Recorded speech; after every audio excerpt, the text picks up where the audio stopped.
प्यारे बच्चों, आज हम पाठ 2 तुलसीदास पढ़ेंगे, जो हिंदी साहित्य के भक्ति काल धारा के प्रमुख कवि हैं और राम भक्ति धारा के कवि हैं।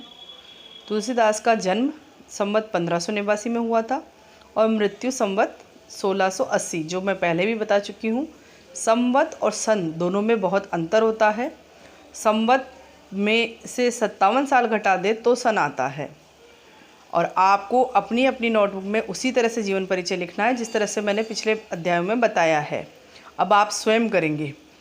जीवन परिचय में पढ़ रही हूँ।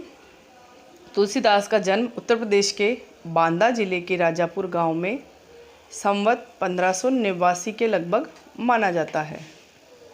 इनके पिता का नाम आत्माराम था, जो एक सरयू पारीण ब्राह्मण थे। पिता का नाम आत्माराम और इनकी माता का नाम हुलसी था। कहा जाता है कि तुलसीदास अभुक्त मूल नक्षत्र में पैदा हुए थे तथा जन्म लेते ही इनकी अवस्था 5 वर्ष के बालक के समान थी, यानी इतने बड़े हुए थे वो जन्म लेने के पश्चात ही। मुंह में दांत भी निकले हुए थे। भय के चलते माता पिता ने इन्हें त्याग दिया और मुनिया नामक दासी को दे दिया था। डर के मारे कि ये किस तरह का पुत्र पैदा हुआ है, उनका त्याग कर दिया था माता पिता ने, और मुनिया नामक जो दासी थी उसको दे दिया था, जिसने इनका पालन पोषण किया। इनका बाल्यकाल कष्टपूर्ण बीता। कवितावली में ये लिखते हैं, मातु पिता जग जाए तजो, विधि हूँ न लिख्यो कछु भाल भलाई। कि माता पिता ने भी मुझे त्याग दिया और विधि ने, क्या पता भाग्य ने मेरी कैसी भाल भलाई लिखी हुई है।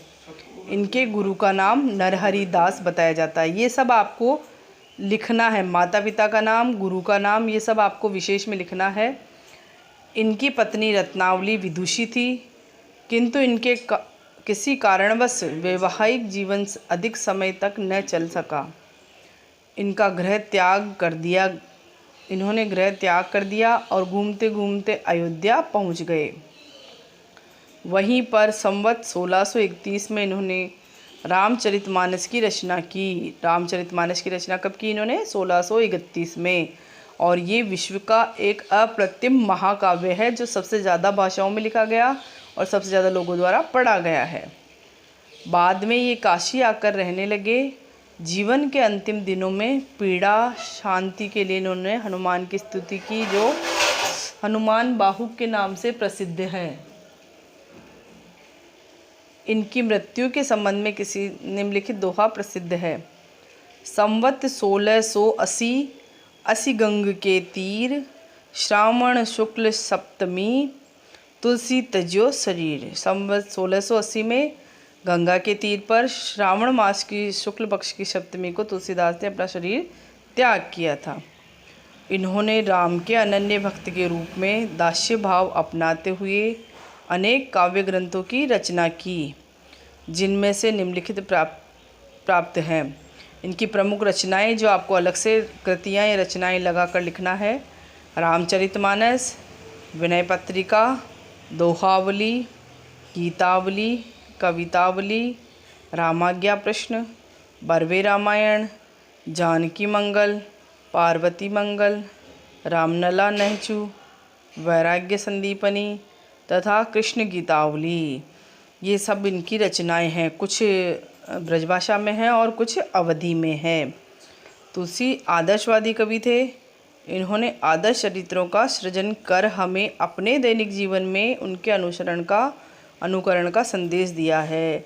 कि अनेक रामचरितमानस पूरा आदर्श काव्य है, आदर्श महाकाव्य है, तो आदर्श चरित्रों का इन्होंने सृजन किया है और हमें भी उसके अनुकरण करने के लिए या उनके अनुसार चलने के लिए संदेश दिया है। यानी इनका जो काव्य है एक तरह से समन्वय, विराट समन्वय की चेष्टा है। जैसा आचार्य रामचंद्र शुक्ल ने भी कहा है कि तुलसी का काव्य समन्वय की विराट चेष्टा है। ये अवधी और ब्रजभाषा दोनों के पंडित थे।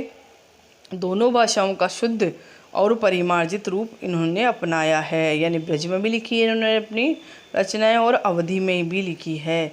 तो दोनों ही भाषाओं के पंडित माने गए हैं ये। ये तुलसी के बारे में हुआ, उनका जीवन परिचय हो गया है, तुलसीदास के माता पिता का नाम हो गया, उनके गुरु का नाम हो गया और उनकी रचनाएं हो गई, जो आप सबको अपने तुलसीदास लिखकर अपनी कॉपी में लिखना है। कि अपनी नोटबुक में आप लिखेंगे कि तुलसीदास लिखेंगे उनका जन्म मृत्यु, उसके पश्चात वो उनके माता पिता का नाम, उनके गुरु का नाम, उसके पश्चात उनकी रचनाएं, उनकी भाषा, ये सारा आपको लिखना है उनके जीवन परिचय में। अब हम प्रस्तुत पाठ किस विषय में है वो पढ़ते हैं। पाठ परिचय। लक्ष्मण परशुराम संवाद रामचरितमानस के बालकांड से उद्धृत है। धनुर्यज्ञ के पश्चात रामचरितमानस में 7 कांड है, उनमें प्रथम कांड है बालकांड, उसी से लिया गया है ये। धनुष यज्ञ जब हो जाता है जनक जी के यहाँ पर, धनुष यज्ञ के पश्चात मुनि परशुराम शिव धनुष भंग का समाचार पाकर क्रोध से तमतमाते हुए वहाँ आते हैं, और किंतु राम की विनयशीलता और विश्वामित्र के समझाने पर राम के शक्ति परीक्षण के बाद उनका क्रोध शांत हो जाता है। परंतु इस बीच लक्ष्मण और परशुराम के बीच व्यंग्योक्तियों से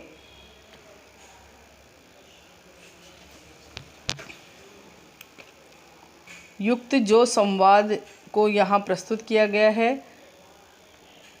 परशुराम के वचनों का उत्तर लक्ष्मण व्यंग्य वचनों से देते हैं।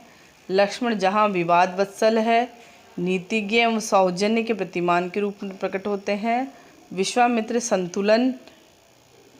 संतुलन बिंदु चरमोत्कर्ष की दशा में परशुराम के आवेश को प्रशमित करते हैं।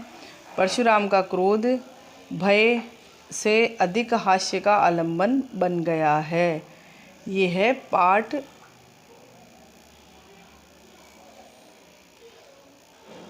अब हम पढ़ते हैं लक्ष्मण परशुराम संवाद पाठ। आपको भी पढ़ना है मेरे साथ साथ और इसका साथ ही अर्थ भी करना है। नाथ शंभु धनु भंज निहारा हो अहि, केहू इक दास तुम्हारा आय सुकाह कही किन मोही, सुनि रिसाई बोले मुनि कोही, सेवक सोजु करे सेवकाई, अरि करनी करिय लड़ाई, सुनहु राम जय शिव धनु तोरा, सहस बाहु सम सो रिपु मोरा, सो बिलगाऊ विहाई समाजा, न तय मार जेहि सब राजा, सुनि मुनि लोचन लखन मुस्काने, बोले परसु धरई अवमाने, बहु धनु ही तोरी लरिकाई, कबहु न असि रिस कीनी गोसाई, एहि धनु पर ममता के ही हेतु, सुनि रिसाई कह भृगुकुल केतु, रे नृप बालक काल बस, बोलत तो ही न संभार, धनु ही सम त्रिपुरारी, धनु विदित सकल संसार। आप अब इस पहले पद का हम लोग रामचरितमानस के बालकांड से लिया गया है। इसका हम यहाँ लक्ष्मण परशुराम संवाद का ये अंश है, इसका हम अर्थ देखते हैं।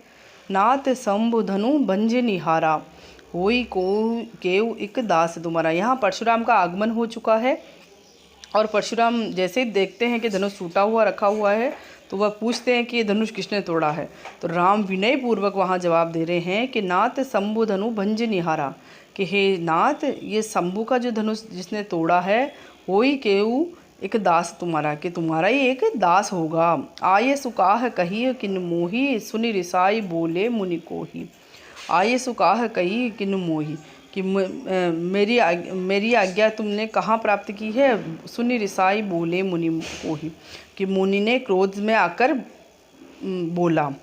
सेवक सो जो करे सेवकाई, अरि करनी करिए लड़ाई, कि सेवक तो वह होता है जो सेवा करे। अरि करनी, कि अरि यानी दुश्मन के जैसा व्यवहार करे और लड़ाई करे, वह सेवक नहीं होता है। सुनहु राम जय शिव धनु तोरा, सहस बाहु सम सोरिपु मोरा, कि सुनो राम जिसने भी ये शिव धनुष तोड़ा है वह वास्तव में सहस्त्र बाहु, जिसका उन्होंने वध किया था, कि सहस्त्र बाहु के समान वह मेरा शत्रु है। सो बिलगाऊ विहाई समाजा, न ते जाई जय सब राजा, कि वह व्यक्ति जिसने भी ये शिव धनुष तोड़ा है वह इस समाज से, जो भी यहाँ समाज बैठा है उस सबसे अलग होकर आकर बैठ जाए। न ते मारे जय सब राजा, नहीं तो ये सारे राजा भी उसके साथ मारे जाएंगे। सुनि मुनि वचने लखन मुस्काने, कि जैसे ही मुनि के वचन सुने लक्ष्मण मुस्कुराने लगे। बोले परसु धरैया उमाने, और परसु धरैया यानी परशुराम का अपमान करके बोलने लगे। बहु धनुई तोरी लरिकाई, कबहू की असिरिस कीन गोसाही, कि हमने तो लड़िका यानी बचपन में ही बहुत सारे धनुष तोड़े हैं। कबहू कि असी रिस कीनी गोसाई कि तब तो आपने कभी कोई रोष नहीं किया, कभी गुस्सा नहीं किया है। ऐ धनु पर ममता के ही हेतु सुनि रिसाई कह भृगुकुल केतु। इस धनुष पर ही आपकी ऐसी ममता क्यों है? और ऐसा जैसे ही लक्ष्मण ने कहा और वो वापस गुस्से में परशुराम जी सुनि रिसाई कि उन्होंने सुनकर रिसाई यानी गुस्से में भृगुकुल केतु यानी परशुराम जी गुस्से में बोलने लगे। नृप बालक काल बस बोलत तो ही न संभार धनु ही सम त्रिपुरारि धनु विदित सकल संसार। कि हे नृप बालक, हे राजा के बालक, काल में के वश में होकर तुम अपनी वाणी को लगाम दो यानी संभाल कर बोलो। धनु ही सम त्रिपुरारि धनु विदित सकल संसार। कि ये त्रिपुरारि का धनुष है, ये शिव जी का धनुष है, ये कोई छोटा मोटा धनुष नहीं है और ये पूरा संसार जानता है। तो तुम ऐसी बातें मत करो कि ये धनुष भी छोटा मोटा है या हमने बहुत सारे धनुष तोड़ दिए हैं। बाकी हम कल पढ़ेंगे। धन्यवाद।